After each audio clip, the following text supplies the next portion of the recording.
L'insécurité endémique à l'est de la République démocratique du Congo ne devrait pas pousser les Congolais à adopter n'importe quelle approche pour la juguler. C'est ce que cet éditorial de la rédaction de BES et Télévision tente de démontrer en s'inscrivant en faux contre l'engagement du FMI à aider la modernisation des FRDC. Samy Bossongo. Mercedes Vera Martin a conduit une délégation du FMI auprès du vice-premier ministre et ministre de la Défense Jean-Pierre Bemba.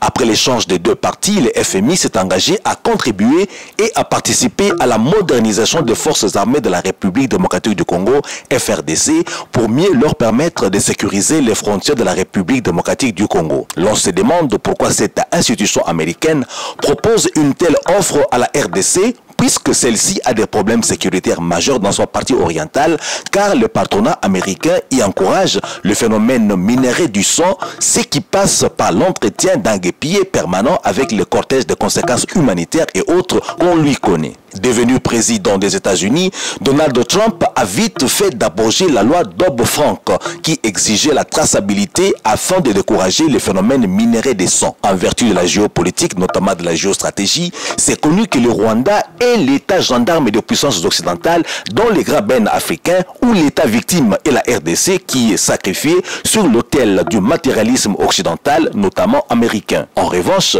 si les pays occidentaux cessent d'encourager cette tradition, l'Est de la RDC va recouvrer sa paix, sa stabilité et son peuple la concorde.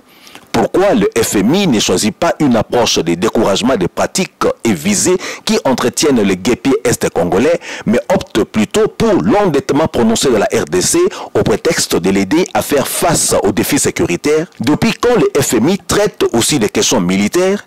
Il est conseillé au gouvernement congolais de profiter de l'accroissement de son budget et de la levée des mesures d'embargo et des notifications sur les achats d'armes pour renforcer et moderniser son armée afin qu'elle soit de taille à remporter tout défi sécuritaire. Quand on déplore les infiltrations au sein de l'armée congolaise, on doit aussi pareillement refuser tout contrôle de l'armée congolaise par les puissances mêmes qui ressourcent et enhardissent le Rwanda afin de créer un sida sécuritaire à la RDC.